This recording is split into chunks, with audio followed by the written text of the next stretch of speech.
All right, welcome back to another episode of the All American Hoops Podcast, episode 114. As per usual, joining me is my older brother, John Driscoll. Hey, H, thanks for having me. Threw me off a little bit there. Usually introduce Matt before me. You throwing me a Yes, curveball. I like it though. You're keeping me on my toes. Hold everyone accountable. I think that's good. that's what Thank we you. got to But do. yeah, Yeah, thanks yeah, for uh, thanks for having me on. Excited to talk hoops. yeah, for sure. And yeah, I'll explain that in a second because also joining me is our younger brother, Matt Driscoll. Hey, it was a pleasure. I was also thrown off. I was about to jump in there, but still, always a pleasure. Excited to talk hoops tonight as well. Phenomenal. And then for the first time, joining me is from Would You Ball, PJ Ringel. What's going on, guys? I'm with the Driscoll fam tonight. Chris, thanks for having me. I mean, I know you for, want to say 8 years now between college, but, playing basketball before then, Manasquan, Marlboro. So I'm glad to be here. Phenomenal. Yeah, we're very very excited to have you on. To bring up the confusion earlier, Matt's usually on first, but he had to hop off for a second, so that's why John's right next to me. So that's why I usually go Matt first. But so that's why the confusion was there. Just showing my lack of punctuality. I appreciate it. That's good. That's okay. So, anyways, we have an awesome show ahead of us for tonight. Obviously, there's been a lot of discourse around the league regarding the MVP, regarding a couple things. But before we do that, I did want to pick PJ's brain a little bit about just a couple of things about his content and also his most recent content as well. So, PJ, I think what's it been like about a year now that you started Would You Ball, or it has been a little bit longer. Why don't you explain what you do regarding that? Yeah, so it's been about a year since I've realized that the content space is really cool. It gives an opportunity for anyone and anyone to share what they do, what they love, and I think that a platform, a space for people to do that is amazing. It started with me actually kicking footballs, and then I was like, "This is fun, but I don't really love doing it alone." And I thought of Would You Ball. I thought of one guy, Alex Ratner, who's my partner in Would You Ball, and we brought his little brother Jay on, and we've kind of turned it into less just me kicking footballs and more into let's talk about sports, let's make it fun at the same time, and hey, let's even do some challenges outside and get other people involved. So it's kind of all inclusive, and it's follower based, and we don't want it to be about us. We want it to be about the people viewing and hopefully one day participating. Love to hear that. Yeah. And we'll definitely do more plugs at the end. But yeah, definitely follow Would You Ball. Yeah, they produce a lot of good trivia questions and just overall thoughts. A lot of games as well. So definitely one of the more fun channels to follow. The other thing I wanted to pick your brain about was last week Clash came out. Every weekend the show Clash, aka One Fan vs 10 Haters, comes out with an episode called One Fan vs 10 Haters. I was on a few weeks ago, probably about 2 months ago at this point. Then I was able to have on our friend Tyler Britton from Hoop Venue. He was the one Jokic fan. I was one of the haters. And last week PJ was one of the haters in the one Luka Doncic fan versus 10 haters. PJ, you've definitely come to the right place for sure. We don't do a ton of hating on the show. We like to. I don't want to say we're objective because we're not really too objective, but we definitely do try not to disrespect too much. But I will say that Luka is definitely probably in our bottom 5 least favorite players. So I don't know if you feel the same way about him or if you just saw this as a cool opportunity. But yeah. How about this? So yeah, before we talk about your experience, what's your opinion? What's your actual opinion on Luka, if you don't mind sharing?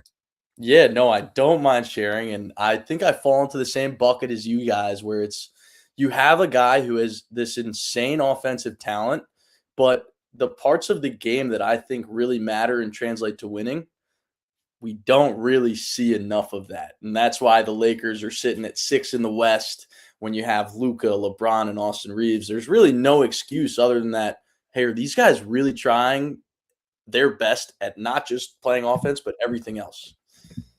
That's right.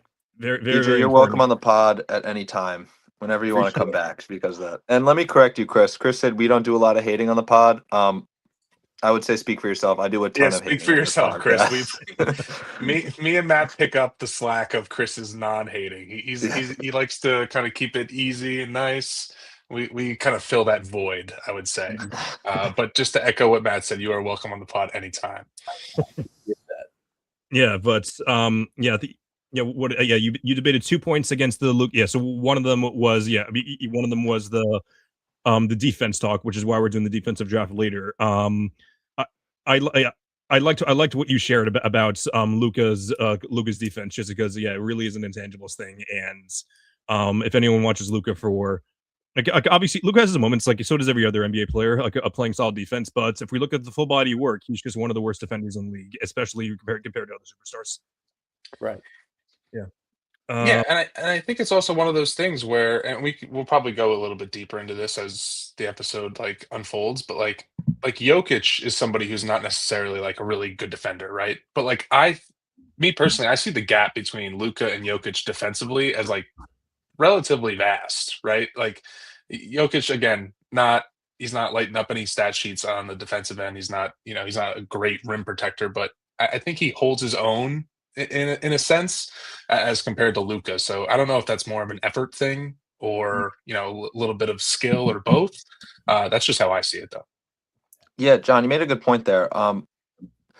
Obviously, you said Jokic isn't a great defender, which he isn't, and you could talk about like other defenders in the NBA, like Jalen Brunson is towards the bottom of the league, and if we're comparing guards, but it's kind of about like effort. Like you see, Brunson creates turnovers. Luka gets a good amount of steals, but Brunson, takes charges here and there, and I feel like he just gives more of an effort. Like Luka is what, 6'7", 6'6", and he's a heavy guy. He should be a better defender than he is. I think it's more of an effort thing than a skill set thing. I think that's what the most annoying part is.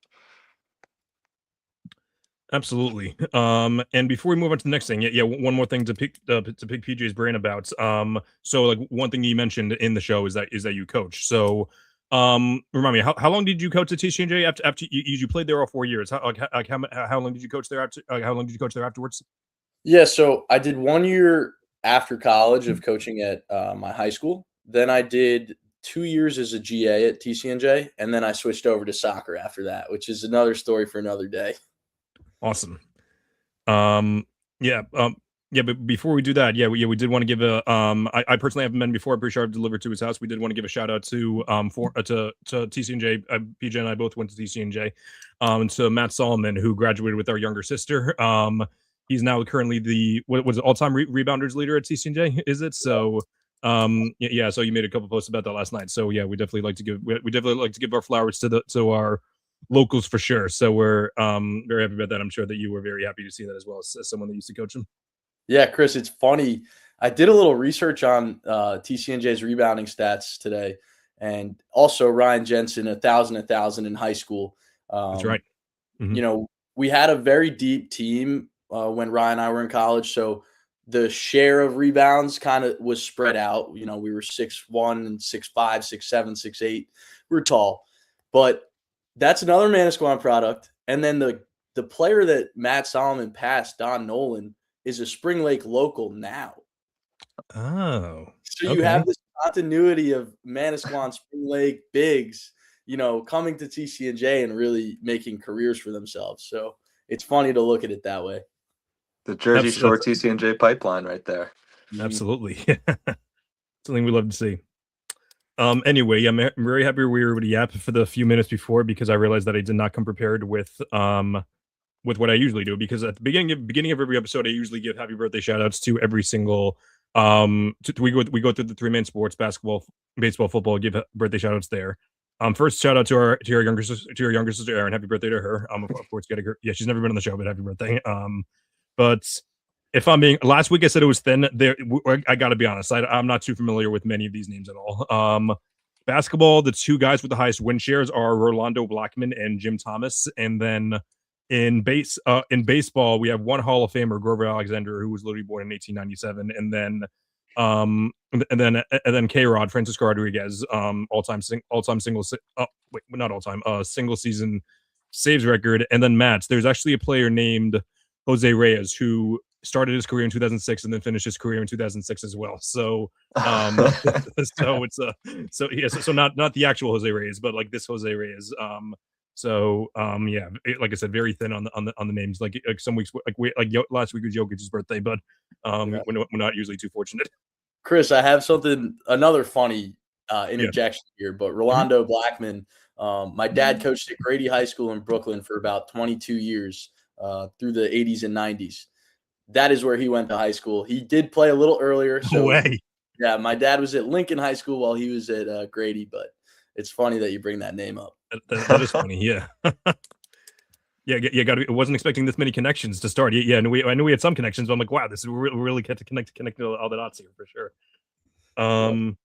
Yeah, but yeah, like I said, we got a great show ahead of us. Yeah, now let's get into the actual basketball talk. So, I would say probably the biggest discussion. It's we're running down the end of the season. We got about a month and a half left. So of course, around this time of year is when a lot of the accolade talks, and more specifically like the All NBA voting, the MVP voting, probably like the two most important ones, or like the two biggest accomplishments, I'd say, because everyone's fighting for it. Like not everyone's fighting for the defensive player of the year. Not everyone's fighting for most improved player 6 minutes of the year. Everyone is trying to fight to be one of the 5 to 15 best players in the league, or even the best player in the league in the MVP. So those are the two biggest ones. And with that being said, there has been a spike in, as far as it goes, for who's contending, who's not. But it's and with the 65 game rule here, it's tough to predict who is eligible and who is most deserving as of now. Not really. I don't really have a set criteria as to what exactly we want to talk about first. But John, Matt, we've talked about the 65 game rule a couple times here. But PJ, what would you say your opinion is on the 65 game rule, in which every player needs to play at least 65 games in order to get an award? It's a great question. I mean, what is it, about a fifth of the season that you're allowed to miss? We'll put it at a fifth of the season. I think it's fair.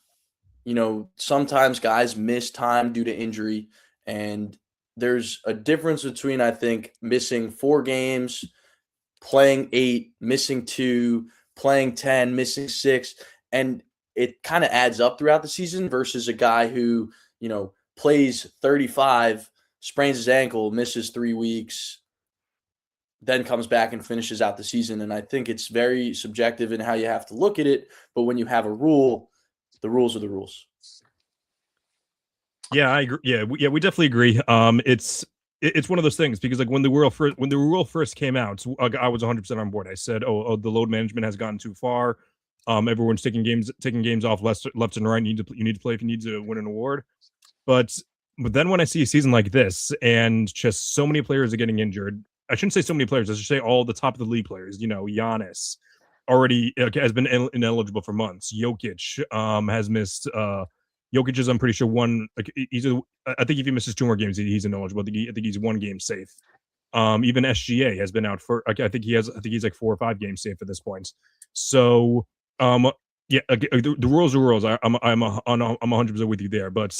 I think this year is a year that has shown that it is pretty tough to like fully balance. But with that being said, I do agree with the sentiment that you gave, as far as it goes for, if you need to draw a line somewhere, and that line can't be crossed. So it is tough. I'd maybe lower the threshold to maybe 62 games. I know some people are saying 60. I'd say 62, because I want to take off 20 games. I think that's enough. But yeah, 65 is a little high. But I know that a lot of people with me disagree. Yeah, I think it's one of those things, and I agree with both of you, especially you, Chris, when you said that when the rule first came out, I was so on board, because I was thinking of players like Embiid, like Kawhi, right? Like guys who like almost would like abuse that rule in a way, where they would, load management. But then I look at a guy like Jokic, who's again having one of the best, he's best player in the NBA. He's having one of the best years of his career. He has a really tough knee injury, misses about 4 weeks, and now he's 1 game away from being ineligible. Like, it's tough, and I think there's only so much you can do as the NBA to like regulate this in a way. Like, you can keep knocking down the game requirements, because I think there will always be players that kind of abuse that privilege of, oh, okay, well, I can miss 25 games over the course of the year. As opposed to somebody like Jokic, like SGA, like Giannis, who definitely would play every single game if they could, but there's a freak injury here and there. And also, like, you look at Jokic now, like, I think he's one game away from being ineligible. The Nuggets are a top 3-4 team in the West. Is it really that valuable to keep him playing every single game when he's kind of like, I know he's back, but he's rehabbing, recovering from a knee injury? Um, is it really worth it for him to kind of make that push and then go into the playoffs a little bit less rested than you would have hoped? It's tough, and I think it's a problem that the NBA has, and I'm not really sure how to fix it or make it better. Yeah, I mean, I agree with all you guys. I think PJ made a really good point about like it's such a difference between if you miss just like you pull your hamstring or something like that, or you're spraining your ankle and you're out for 2 straight weeks. Like that's not like load management or anything like that. And Chris, I found a tweet of how many games are left. SGA can miss up to 8 games. Jokic is 1 game remaining. Cade Cunningham has 11 games remaining. Wemby can only miss 3, and Luka can only miss 5 for the end of the year. And I think John pulled up a very good point. Like, what if the Nuggets have the 3 seed locked up? Like, they can't become the 2 seed or can't drop to the 4 seed. And the last 2 games, I don't even know who they're playing, but let's say they're playing like the Jazz or something. Like, that's a game Jokic probably would sit. But if he can't miss, the MVP, which I mean, I'm assuming in his contract he has like some bonus if he wins the MVP again. Like, he could lose a lot of money, or he could, the accolades, like it's a huge addition to his legacy. And I don't know, it's an interesting rule. When it first came out, I loved it. Like Chris said, I do think it should be dropped to like 60 games, or if they could figure out a way to like implement a rule where if you're out for a certain amount of games in a row, like it doesn't affect the games played total. Something like that. I don't know how to word it. I'm happy I don't have to make that decision, but yeah, I agree with most of your guys' takes. Absolutely.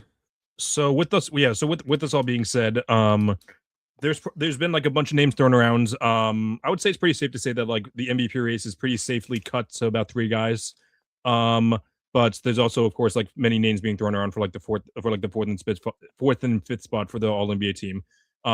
Which at first for the we could talk about this. Yeah, we could talk about this a different day. But like with the All NBA team, like I'm happy that it's positionless now, given that there are so many injuries. There are going to be a lot of ineligible guys. But with that all being said, PJ, who would you say is your MVP as of today? Wow. This might be a hot take, and this is coming from a Knicks fan, but I love Cade Cunningham. I think the way he contributes to winning, taking the Pistons from a bottom team in the East to the top team in the East in a span of 2 years is, they weren't even thinking that would be possible 2 years ago. And he doesn't have the eye-popping stats that some of these other MVP candidates do have. But if you watch the Pistons play basketball, he is the driving force of the best team in the East. Love that take for sure. Matt, who do you got? You know what? I was going to go with Cade Cunningham before this episode started. Then I looked up, the odds to win MVP. I think SGA right now is at like -300. And I looked at the Thunder's record, and they're 45-15. And granted, I mean the Pistons are 43-14. And then, like you said, like Cade doesn't have the eye-popping stats, but he is still averaging 25, 10 assists, and 6 boards a game. But I am gonna go with SGA as my MVP. He's just averaging a super super efficient 32 points. I do think if you take Cade off the Pistons or if you take SGA off the Thunder, the Pistons would be a worse team than the Thunder would be. However, I don't think that's like what the MVP totally is. I think SGA is a top 3 player in the league right now, and his stature is insane. So I'm gonna go with SGA.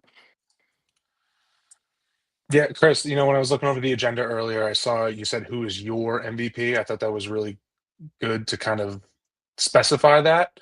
I think SGA probably will be the MVP when you think about the game requirement. I guess the NBA media objectivity or however you think of it. And for me, though, I would say it would be between Cade and Jokic. Jokic, I think, is, I've mentioned it a few times on the pod, and I bet Matt and Chris are a little tired of hearing it, but he's on both of my fantasy teams, and he is the most unbelievable person on the planet. He's averaging, I think, 28, 12, and 10 on 58 and 42% shooting. He's truly, in my opinion, the best player in the league. But PJ, I really do love your Cade Cunningham shout out. He would be my second selection if I had a choice. If there was no game requirement, I think what he's done with the Pistons roster and just that entire organization is unbelievable. We've talked about how the Pistons are a pretty well-rounded team. We love Jalen Duren, but like that team is nowhere without Cade Cunningham. And I think that we talked about it a little bit last week. We need to see a little bit more in terms of playoff success, but I think if you're talking about MVP, if Cade Cunningham wins MVP, that's quite all right with me. All right, so I'm looking at the list of MVPs now. So by games played, so last year Shea played 76, Jokic played 79 in 2024. Embiid was kind of an outlier, played 66 in 2023. Jokic in 2022 at 74, which run through it now. So 74, 72, 63, which was Giannis in 2020. So the shortened seasons, obviously 72, 72, 81, 79, 80, 81, 76, and then dropped down to 62. But that was the shortened season in 2012. So outside of Embiid in 2023, which, let's be honest, that was kind of a campaign MVP as far as it goes for advocating for yourself. But I'm interested because so if Shea plays every single game for the rest of his for the rest of the season, he'd be at about 71 games. I don't think he's going to do that because I think the Thunder are going to lock up the 1 seed relative not soon, but like they're going to do it eventually, probably with like a few weeks left in the season. So I'm not really sure if I don't think the voters are going to consider that too much, given that so many guys are going to be ineligible, and I think that's the gap between the two of them would be pretty big. But that being said, I think that like usually like once every decade, there's like a weird MVP. So like in 2011, it was Derrick Rose. It was in 2005 and 2006, it was Steve Nash. In like the 90s, it was David Robinson, who's don't get me wrong, and is an all-time great, but everyone knew that Akeem Olajuwon should have won MVP that year. So I'm wondering if this is gonna be one of those things where people look at Cade and say, okay, so let's look at this. So the Pistons were one of the worst teams in the league. They became the 6th seed last year. They were the sixth seed last year, and then they jumped up to the 1 seed this year. I listen. I know that Cade doesn't necessarily put up all the best advanced stats, but however, he has been the driving force on a 1 seed. So I don't think it's going to happen, but it wouldn't shock me if this is the 1 year that's that like we have maybe like a fuck it MVP, unless we already considered that to be Embiid in 2023. And granted, we're saying that like Cade's stats don't pop off the page. I know I read them earlier. He's averaging 25.4, 6 boards and 10 assists and a steal and a half and a block a game on very good efficiency. And his team is 43 and 14. And like you said, John, Jalen Duren is the number 2, who's a very, he was an all-star this year. He's a very, exciting young player, but I feel like, it's like nobody argues about whose team it is. Like Cade is just truly carrying the load on that team, and it would be awesome if he won. I would love to see him win. You take Cade off that team, they probably miss the plan, or right? Like, is that an insane take? 100%. Yeah. Yeah. So we mentioned Cade, we mentioned SGA, and I think everyone agrees that's that probably like Jokic plays enough games, he's going to be the guy to. He's definitely gonna play, make one of those first team All NBA spots, and I'm imagining that the 4th guy would be Wemby. I'm curious as to who that 5th guy is going to be because there are a handful of options here. So I'm gonna lay a few of them out, and I'll let you guys decide before I give mine. So one of them is obviously our guy Jaylen Brown.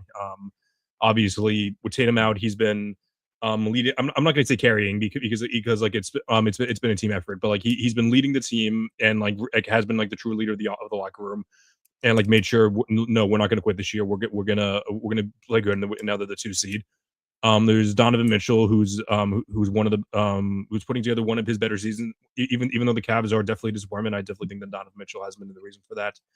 Kawhi Leonard, who I don't know if he's missed. I don't think he's missed too many games yet. I'm pretty sure he still has I could be dead wrong actually, but yeah, I still feel like that he has a good amount left. I think Jalen Brunson's one of those guys for sure.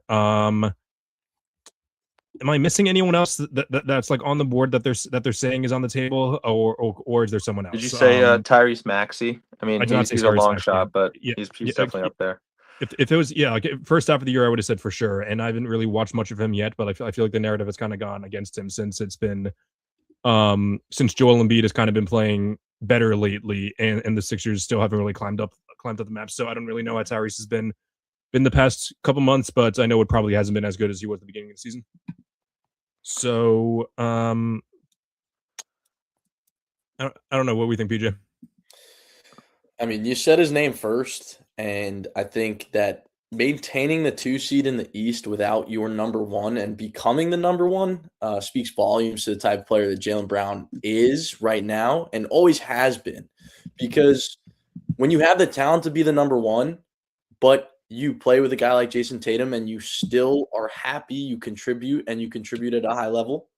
I mean, he's a winner, and I think that's evident. I didn't know you guys were Celtics fans, and I'm not just saying Jaylen Brown because of that. I think that when he passes the eye test for a player who gives it all sides of the ball, and to be number 2 in the East without your best player is an accomplishment in its own. I don't know his numbers. I know he's got to be up there, 25 plus points or whatever it is, but yeah, he carries a heavy load, and he's done a great job this year. Wemby's another guy. He's a freak. I feel like he's gotten to a point where the first projections of his career were like, oh, it's going to take him a while to settle in and become the guy that the Spurs need to compete. And granted, that team is awesome. The Spurs have a great organization. They find players that get it done, but like we said about Cade Cunningham, Wemby is the glue to that team, and he does it defensively and on offense. Absolutely. And yeah, so before we moved on from this topic, because yeah, I know that John mentioned earlier in the week that he did want to touch on the topic of like the war between the pro analytics crew and the anti analytics crew. So and that of course is stemming a lot from the fact that a lot of people are debating whether or not Jaylen Brown should be in the MVP discussion, and of course the anti analytics people are saying, okay, are saying like, no, Jalen's not on that level. Yes, he's putting up the good counting numbers. However, if you see it, the Celtics success is more responsible because of Derek White, Payton Pritchard, and Joe Mazzulla.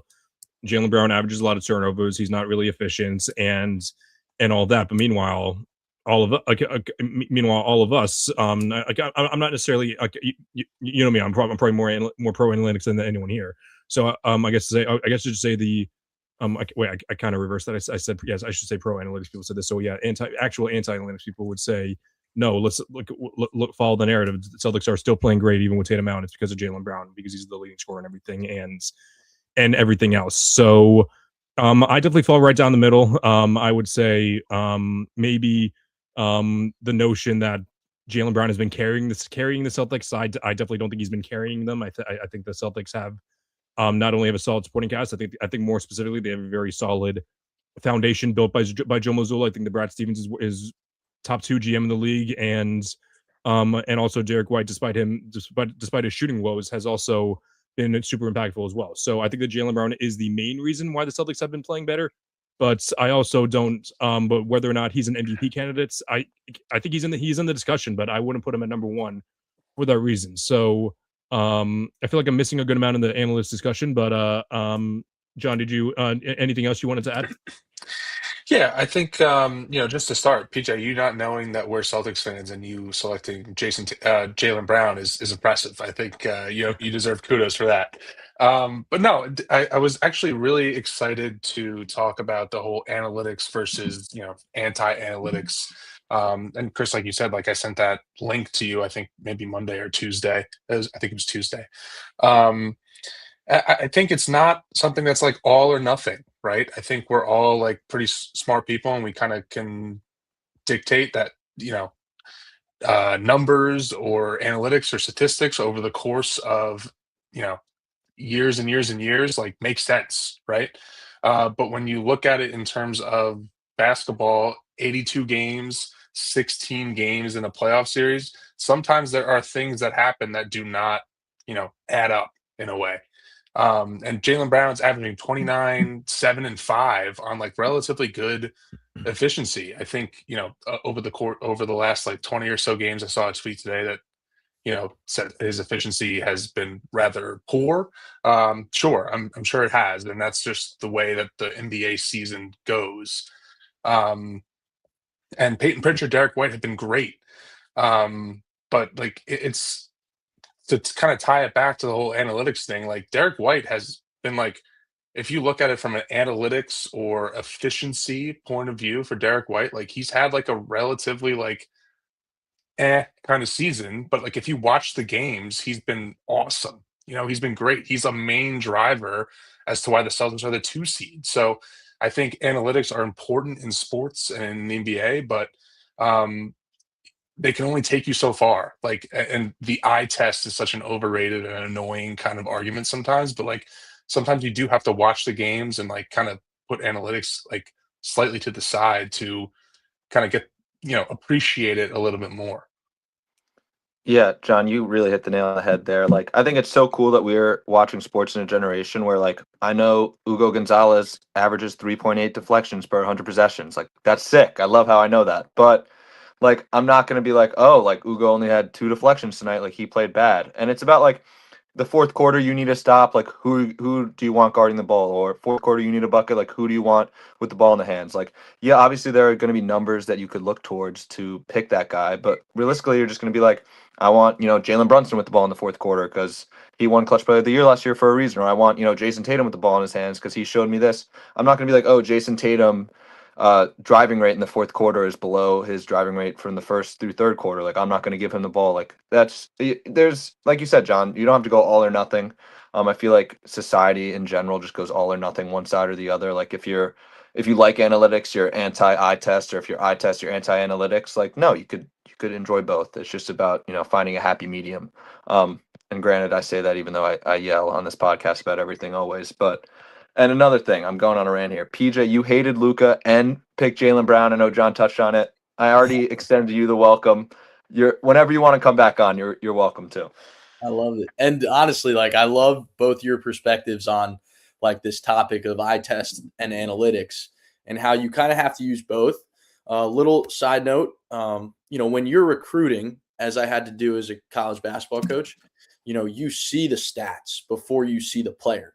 And you see guys who average 26, 8, and 7, and then you go and watch them in person and you realize they're playing against crud dudes. And those stats provide a false narrative in that situation. So it's like checks and balances where you have to use them together. Absolutely. Checks and balances. I was actually we're actually teaching about checks and balances a few weeks ago in my US history class. So very, very good there. Yeah, it's great stuff as per usual, guys. Obviously analytics are a beautiful thing.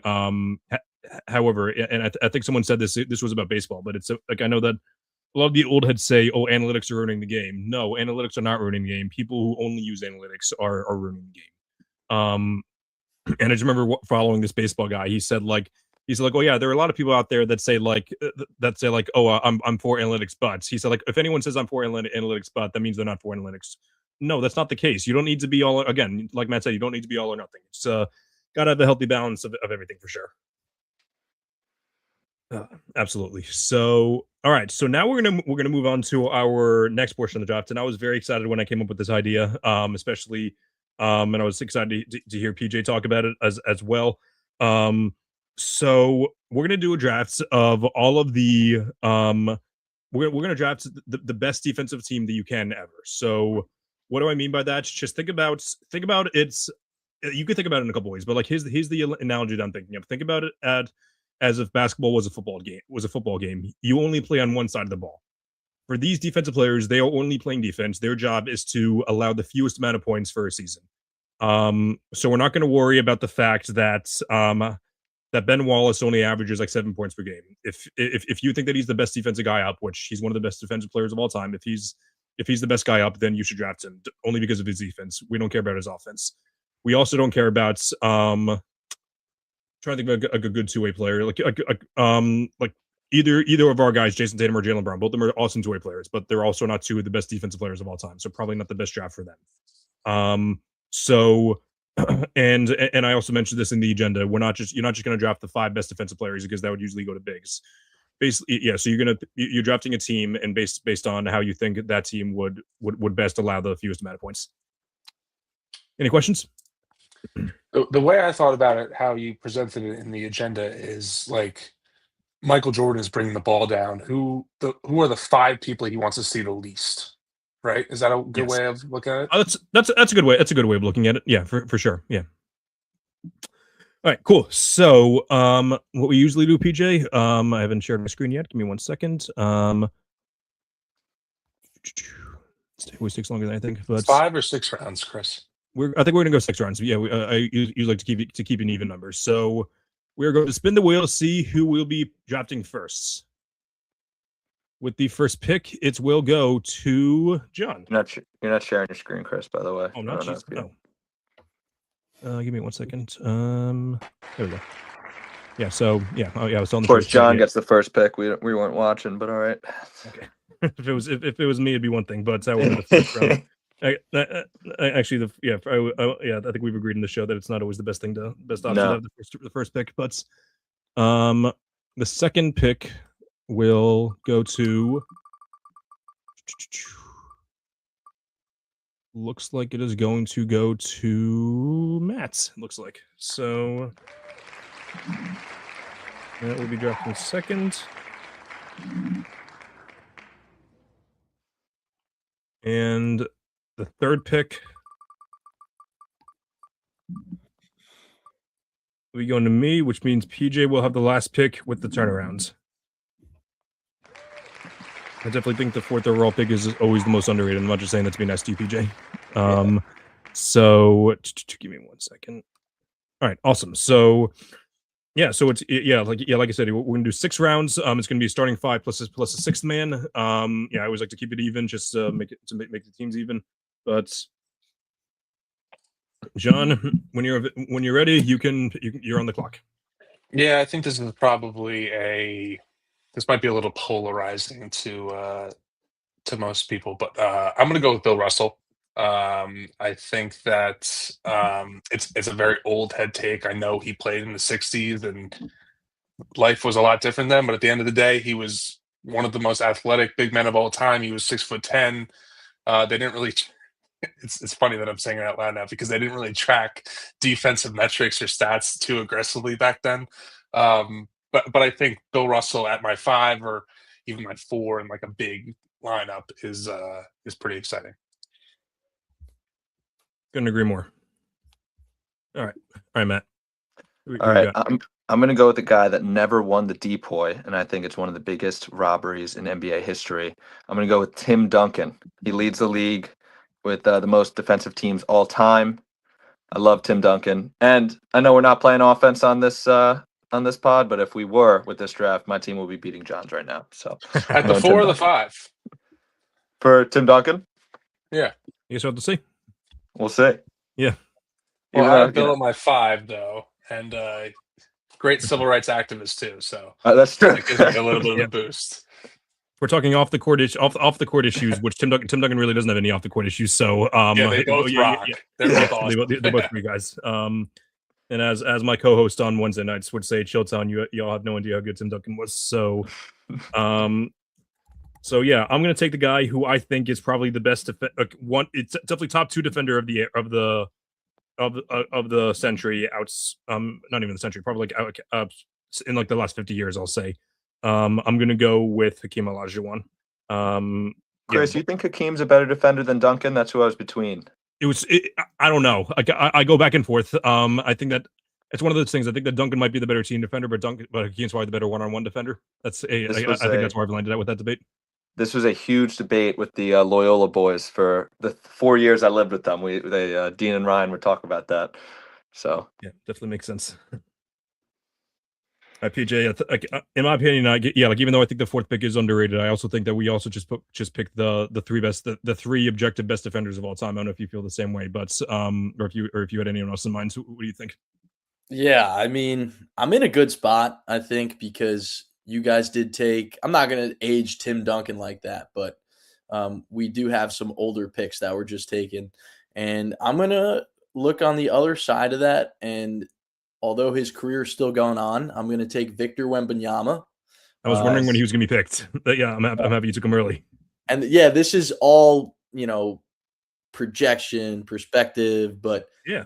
I mean, he's a rim protector, and the added versatility he provides in the modern NBA, where he can truly guard all five. Maybe not stay in front, but he has the ability to alter any shot for anyone he's guarding. He's a game changer. He absolutely is. And I forgot to mention, John and Matt already know this. That's why I always forget to mention. 99% of the drops we do here is based on peak. Like we rarely do it based on full body work, especially if we're doing based on best team. So yeah, you're definitely right on track with the Wemby pick. So yeah. Now you have the turnaround. So you have the next pick too. Yeah, this is where it gets a little tough because now I have a ton of options again, and I'm looking at guards and I'm thinking about guards, and you could go for guys who got a ton of steals, but can they guard the ball or are they jumping passing lanes? And this is a crazy take, but I'm gonna take him off the board early because he is such a pest and he's strong. I'm gonna take Drew Holiday. Hell yeah! Oh my God, love that. Yeah. I'm taking Drew We Holiday. love Drew on this podcast. Yeah, he's great at guarding the ball. He's strong. He can. I mean, I'm not going to say he could guard a 5, but he could guard 1 through 4 and be disruptive on a 5. Definitely, yeah. So I'm deciding between two picks now. Both of them. I don't think I can go wrong with any of them. I will go with the guy that's slightly more intimidating, even though he is more injury prone. He's still playing today. I do think he's more intimidating. I think he's stronger. And maybe I'll be able to pick the other guy soon, but I will be going with, I think, the best wing defender of all time. I'm going to go with Kawhi Leonard. Yeah, I love that pick. I mean, he's got the biggest hands, almost biggest hands in NBA history, and that length is it's so disruptive. So I think now, like you said, Chris, we're not going to just go for like the best defenders on the board. I think I have to look at, positional value and stuff like that. So I'm going to go with the guard here, and I'm going to take who debatably is the best guard defender of all time. I'm going to take Gary Payton. I think he has 9 first-team All-NBAs, Chris. 9 first-team defenses, you mean? Yeah. Yes. Yeah, not All-NBA. First-time defense. I think that he's 9 overall NBAs though.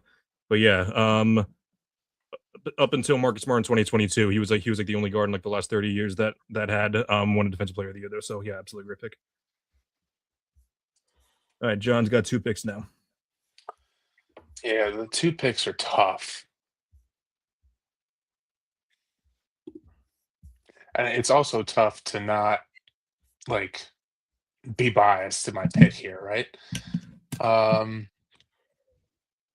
But I'll, as most of these drafts go, I'll probably be a little bit biased. For my first pick, I'm going to pick. I think there's been a little bit of a run on guards here, so I have to pick one before it gets a little too sweaty. I'm going to take Defensive Player of the Year, Marcus Smart. We talked about somebody who can guard 1 through 4, arguably 1 through 5. Probably not the 5, right? But he has contested shots at the rim of 5s before.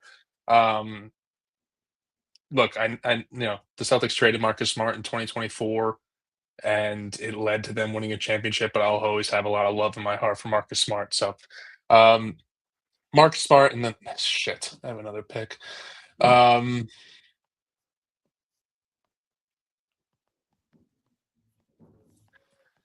I'm going to.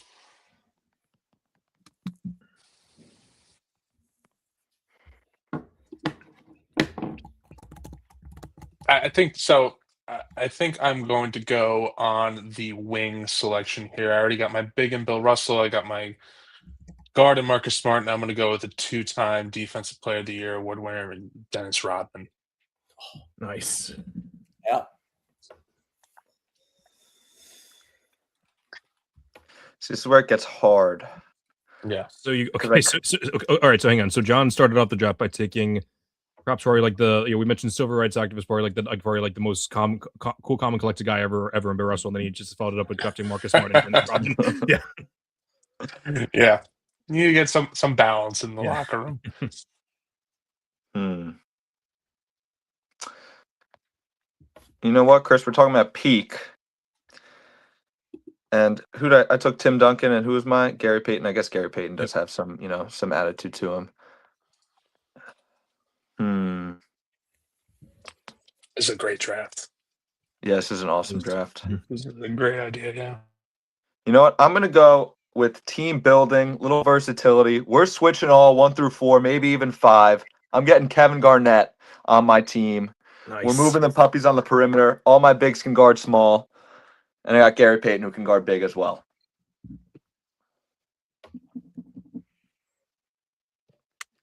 He wasn't even who I was looking at, but then I went to your agenda, Chris. I saw Garnett, and I was like, "Damn it! All right, I'll take him." Yeah, he's in my opinion, definitely one of the better help defenders of all time for sure.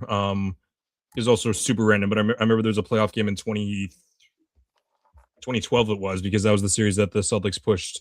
The old Celtics pushed LeBron in the Heat to 7. There was one of the games that Paul Pierce and who was it? It was both Paul Pierce and LeBron fouled out.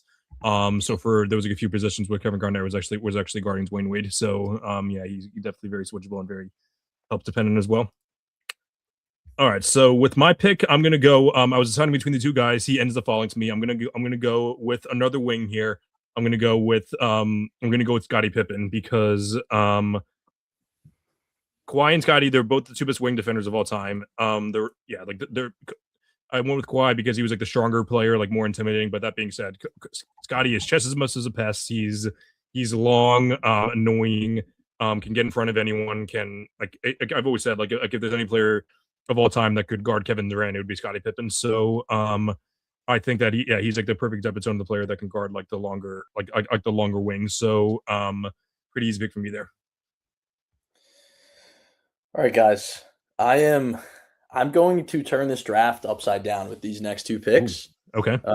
And we're going to throw it back to the 90s. I'm going to take David Robinson at the 4. Really, I'm going to switch him and Wemby. You know what I mean? Go 5-4. Just an absolute monster. When you think of an older, what are they called in basketball? But the guys that send messages, enforcers. They're like a hockey enforcer. This is a Navy guy, a strong guy, and I think if you're driving into this, you should go get checked out because you've got some issues. And on the flip side, I'm going to keep it in the 90s, and I'm going to take the best basketball player of all time, Michael Jordan, because not only is he one of the best offensive basketball players of all time, he is a defense-first guy, and all he wants to do is show that he is full of grit, get stops, and get buckets. By the way, if there's anyone out there, not that we get a ton of comments, but is anyone out there who's going to comment on the fact that all of his defensive stats are inflated, that's why he has the DPOY. Check out my guy Tony, aka Sports Fluent, who has debunked this myth multiple times. Like, we're not saying every stat back then was inflated a little bit. It's not even back then. Like, the stat sheets are usually always cooked. Not as much today because you got a million people looking at it, but the fact that anyone takes away like his defensive abilities, I feel like those people are kind of exposing themselves if they're saying if they're only looking at the DPOY, they're only looking at the numbers. If they think that he's not a good defender because people might have added on an extra steal or two per game based on what he did. Wasn't Jaren Jackson Jr. averaging 3 more blocks a game at home a couple of years ago? Do you remember that, Chris? I do remember that. And that was one of the things. But it's one of those things because one of the follow-ups that Tony followed up with was saying okay, so you want to say that Jordan averages more steals, 2 more steals per game at home than away. So did Alvin Robertson the year before. And no one was crying about that. So and also, not for nothing, the guy who did the so-called case study didn't even show the things. He just wrote an article and everyone called it credible, even though we couldn't even watch the film. So yeah, definitely of suspicious case study for sure. But with my next one, I'm gonna go with the guy who I think is one of the more versatile defenders of all time. It's especially in the guard position, because when I was doing research on him, and I'm gonna nerd out real quick. On the B-ball index website, when they put positions, they don't put guard, point guard, they don't put guard, forward, center. They do point of attack, they do anchor big, they do chaser, helper, and like a couple other things. And they actually put Jason Kidd as helper. They didn't put him as point of attack. So I think that's pretty interesting. I obviously think that he can do the point of attack. He was quick and he was long and everything. So yeah, I am going to go with Jason Kidd. My opinion, in my opinion, I think he's the second best point guard defender of all time, besides Gary Payton. But I know that some people think he's number one. But I don't know if I'd go I don't know if I go as far to say that he's better than Payton. All right, so I'm up. And by the way, after my last pick, always a good feeling in a draft when the guy after you goes, easy pick here. It really makes you feel good about your pick. I'm going to go with another guard here, Celtic and Grizzly legend, first team all defense for a reason. I'm going with Tony Allen. If you think of defense, just like a pure defender, you think of Tony Allen. And I need to stack up my guard. So Gary Payton and Tony Allen, good luck scoring on that.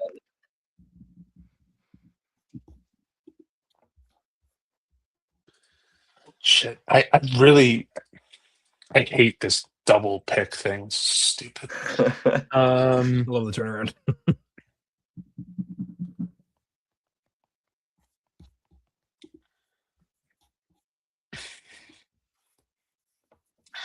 Okay, so I think so. I drafted Bill Russell and Dennis Rodman. I'm slotting Rodman to my 3.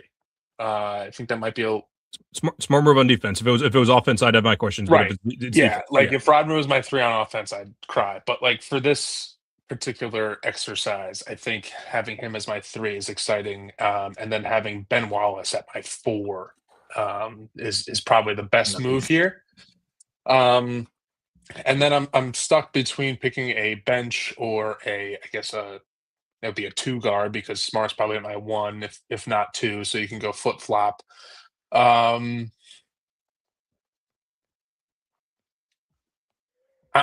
thinking I really don't. I think I'm going to neglect my backcourt defense here, and I'm going to pick Giannis as my bench big off the bench. Nice. Maybe a little peculiar or unique, but I think the value is there versus one of the kind of force picking one of the guards. Definitely agree. It's a good pick, John. I'm happy that this is purely a defensive draft because, like PJ got Jordan, you have Giannis. I have nobody on offense, really. Yeah, I have PG Tim Duncan. is your volume 3 shooter. All right. Right now, I'm going with pure intimidation. St. John's legend, formerly known as Ron Artest. Now I think he's Meta World Peace, or he might have changed it again.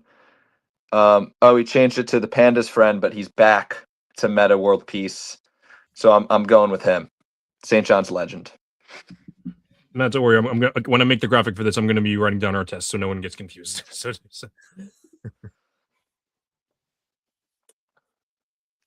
I got a couple options here. And I misspoke there. He changed it back to Meta Sanford Artest in 2020. So if you put just Artest, people will know who you're talking about, Chris. Yeah. That's what I'm likely going to do. So I'm setting my wings. I'm setting my point of attack. Wondering if I should go with the 4 or should I go with the 2? Because obviously I know the Kawhi can like guard shooting guards, but I'm wondering if it's. I think I'm going to go with the more efficient option, and going to go with the guy who definitely can guard twos and also can, without a doubt, guard point guards, which I know the Jason Kidd can do. But I'm gonna more so double down on this, and I'm gonna take. I think there's 2 good options here, but I'm gonna play the safer option. I'm gonna go with Dwayne Wade. Stole it. Odd. The Flash. I was on that one, Chris. So you Sorry diced me up. Diced me up. All right, so I'm closing myself out here. and I've got 2. I've got David Robinson at my 5, Wemby at my 4. Holiday and Jordan can kind of flip between 3 and 2. But this is like questionable. But I'm taking a leader. He may not have been the best on-ball defender, but he is probably the best guard to anchor defense, and that's John Stockton. He led the Nice. league in steals a couple times, I believe. And So yeah, I all-time mean, steals leader. Yeah. yeah. So when you have that and you have a guy who can anchor that defense from the 1, yeah, I mean, that's just a true leader. And then I am going to take the most annoying player in basketball history. Draymond Green is my 6th And man. still mine. And you swiped mine right there. So Yeah. we're even. Yeah. All right. Yeah, Draymond, he can guard all 5. And Damn it. Yeah. Sorry. I knew I had to take him. And he is the most annoying player in NBA history. You did get that correct. I hate him.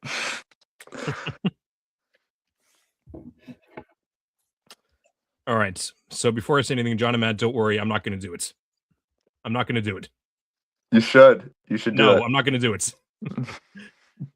PG, you want to take I'm assuming that John and Matt aren't going to take the guy who I'm thinking about. Like, do you have any guess who they think that I'm trolling with about? Is it Mutombo or LeBron? Like, is there No. So I'm actually a big Rudy Gobert stan. So, I wish yeah. it was Mutombo or LeBron. Wow. No. Instead, I'm going to take a guy who's much more versatile and a better all-time defender. I'm going to go with one of the better defenders of the 2010s. I'm going to go with Anthony Davis. My 2 picks were going to be Draymond Green or Anthony Davis. I'm like, yeah, one of them will fall to me. And we got taken. All right, I'm going to appease to our Nick fan friends here and followers of the pod. Jalen Brunson? I'm going to take Carl. No, I'm kidding. I'm going to go with maybe the best dressed man in America currently today. I'm going to go with Walt Clyde Frazier. Nice. His nicknames on Basketball Reference are Clyde and Mr. Cool. You need that in the locker room. You know, you got Tim Duncan, who's a little boring. You need a guy like Clyde Frazier to spice it up a little bit. Yeah, he was. What Kevin Garnett run is don't spice it up enough for you? That's true. He was known for dancing around New York nightclubs while he was playing. He even took my mom onto the dance floor once. Nice. Nice. He said when he went to the Cavs, he was so sad because there was one nightclub in Cleveland. He's like, "This is it? Are you guys kidding me?" All right, John, you got your last pick. Last pick, and Chris, I'm going to stun you here. This is somebody who was not on your list. Oh, okay. It is 2-time Defensive Player of the Year award winner Sidney Moncrief. Oh, how the hell did I put him? Oh my god, I can't believe I didn't put him. Done, John. That's a snipe. That is my 2 or 1. I think both Moncrief and Smart would probably, they'll fight in the locker room and figure out who's going to play the 2 or the 1. But either way, I'm happy to have them on my team. Great stuff, gentlemen. Yeah, I'm definitely gonna post this graphic because it was definitely one of my favorite drafts for sure. Yeah, I have it written down, but I know we're approaching the hour mark, but I still did want to do this trivia question, like this top 10, and have you guys work at it and just call out the answers, because in honor of Matt Solomon and also in honor of the draft that we just did, because this is kind of, I think rebounds are kind of a defensive stat, depending on how you look at it. But it's also the NJAC Defensive Player of the Year, Chris, Matt Solomon. Right? Yeah, so we are shouting at defense. So I want you guys to tell me the top 10 rebounders since the year 2000. Is it total rebounds or rebounds per game? Total rebounds. Okay, so LeBron's going to be on here somewhere. LeBron is number 4. Shaq. Is Shaq on here? Doesn't look like he is. That surprises me. Tim Duncan's on here. Tim Duncan is number 2. Who's above him? What about Giannis? Giannis does not make the list. Too early? Or too late, maybe? Giannis is number 20. Are we gonna get diced up? Like, are there dudes that are younger on this list already? There are define younger. Like there aren't many young players. I feel like Giannis is like Giannis is number 20. So that's great. I But will maybe say I'm- that maybe I'm a casual, Your but that's boy's crazy. on it. Your boy's There- got to be on it. Rudy Gobert is not on it. He's number 11 actually. Oh, you should have asked us the top 11 then, Chris. Yes. Yeah. So Is, there. Yes, so Is so An- sorry, go ahead. no. Go, Matt. I was Yeah, gonna say I don't need Anthony to answer. Davis. Where is Davis? He's not in the top 10, but He got drafted in what, 2011? he's AD's number 23. Okay, since 2000. Dwight Howard. Dwight Howard is number 1. Okay. Okay, good. Oof. We have 3 so far. You got 3. You got 1, 2, and 4. Wow. Is it bad if we just throw names out? Andre No. Drummond. Exactly what you're supposed to do. You're supposed to throw names out. But Andre Drummond's number 5. Nice. Oh yeah. Kevin I think Garnett. Kevin Garnett's number 3. Okay. Cool. Dirk. You got the top 5. Dirk is number 6. Oh, Dirk's on there. Yep.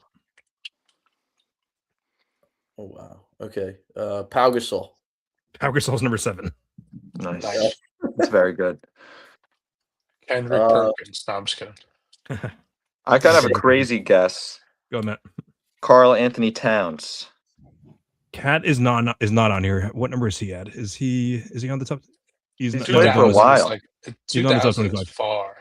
Yeah, 2000 it's is Like true. Cat was like 3 in 2000. Yeah. Yeah, I'm just trying to think. I mean, he's already on what? He was drafted. 2015. So Oh, I guess. yeah. Yeah. Okay. Ben Wallace. Ben Wallace does not make it. He's number 14. Since 2000. What about KG? We said. We said KG. Yeah, he's number I- 3. I Really? don't think Yao Wow. Ming played long Can't believe enough. I missed that. Right. Yeah, I mean, did not play long enough. I don't think. I don't think he. Yeah, he's not in the top 25.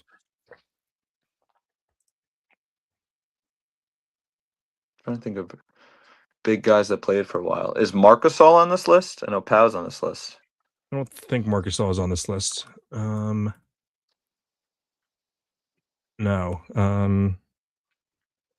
Chris What about Bosh? Oh, Chris Bosh. Was Chris Bosh is not on the list. I don't think he's in the top 25. And someone else said Brook Lopez. I don't think he's he's not in the top 25 either. Damn. What? What were these guys doing for Underratedly 15 long years? career. Yeah. Brook Yeah, Lopez, Aaron. yeah. Yep. So we got 3 to go. Yep. Is Al Horford on this list? Horford's number 16. Oh, I was about to go on a victory lap with that guy. Oh my god. Is Jokic on it? No, Jokic is number 22. Wow. Trying to think of guys that played for a long time. You guys want a hint? Yeah. So 2 of these guys are active. Yeah, 2 of these guys are active.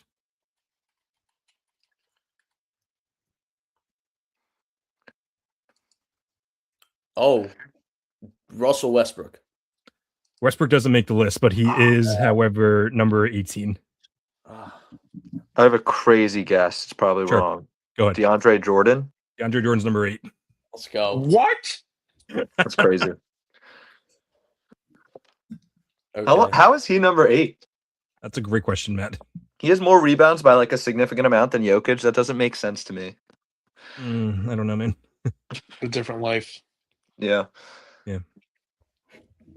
Then another guy's active. We already said Gobert, no.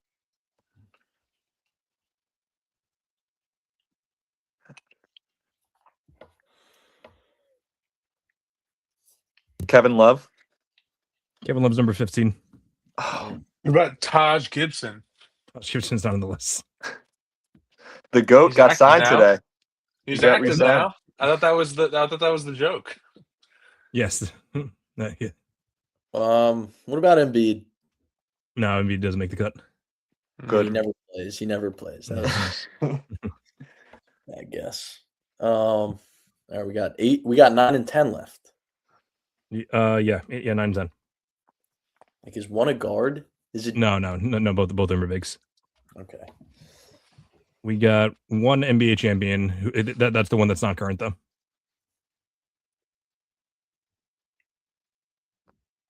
NBA champion. Is it a Well, Heat player? He's not. I don't know. I don't think he ever played for the Heat. No. You floated around a couple teams. How about this?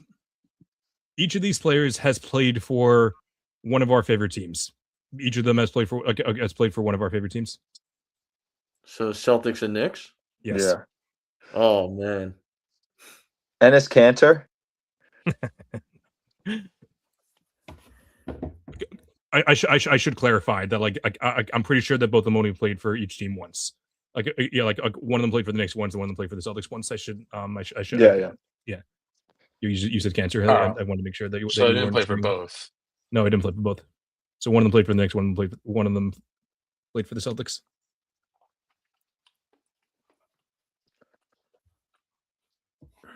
And one's still active? Yes. Oh, I'm man. assuming that's the NBA champion. He's still active. The active one is not the NBA champion. Oh, okay. So maybe he didn't win with the. The active one's not the NBA champion. Is it Vucevic? Is Nikola Vucevic? He's number 9. Whoa! Wow, what a pick! Wow. Vucevic has more rebounds than, I don't know, like Anthony 9 of the Davis. people we mentioned before. That's Yeah. insane to me. Yep. He plays every game. That's why. And a Knicks player. And then we got So as I mentioned, so he's played for the So that Knicks. was the active guy. Yeah. So Amari. he's played for the Knicks. No, Amari and he's an NBA champion. Oh, true. I forgot about that. Not with the Knicks, obviously. No, not with the Knicks. With a different team. I believe he was the starter on that team too. Tyson Chandler. Wow. Yeah. Whoa. Yeah. So Great Gobert ball. was at 11. Zach Randolph was at 12. Sean Nice. Marion was at 13. That's You surprising. guessed.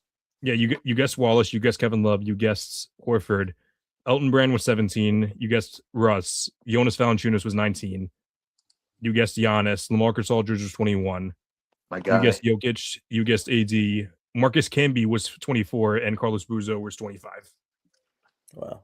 So quite the list. And I thought like, okay, maybe rebounds would be good. And once I saw like the actual list, I'm like, okay, yeah, this is gonna be pretty tough. So I got nervous when you guys like bang going right away. I'm like, oh, was this too easy? But then I saw you struggling with us. I'm like, okay, It was not too easy. It was not. I can assure you. awesome. So that's all we got for tonight. Before we head out, PJ, anything you want to plug / anything coming up on your ends? Nothing too big. I think what we're going to do as the weather gets nicer is try to get followers and viewers involved in some videos, sort of like a Jester, Adam Botkin model where you do challenges, guess the this and that. So, yeah, we just want to be super interactive. Do we have any big videos coming up? Nothing too crazy, but yeah, looking forward to this, and this was awesome. Absolutely, thanks for much coming on. We'll definitely have you on again, and if you ever have anything on your end, we definitely love to collab in your show as well. So we'll definitely be in touch about that. But as far as it goes for the rest, John, Matt, always a pleasure. This has been another episode of the All American Hoops podcast. Be sure to follow me on all social media platforms at All American Hooper on Instagram and on TikTok, at American Hooper on Twitter. Be sure to check out my column on sportsfluent.com. Be sure to check me out on Wednesday nights on this channel, Sports Fluence, with Fluence and Chill, Fluent versus Chill versus everyone, with as I said, Fluent and Chill with Jalen Carter Music and Ori B from Hoop Social. And of course, be sure to check us out every Thursday nights at 8 p.m. We're always here. So it's always a pleasure. This has been another episode of the All American Hoops podcast. Until next time, keep grinding and stay hooping. Have a great night, everyone.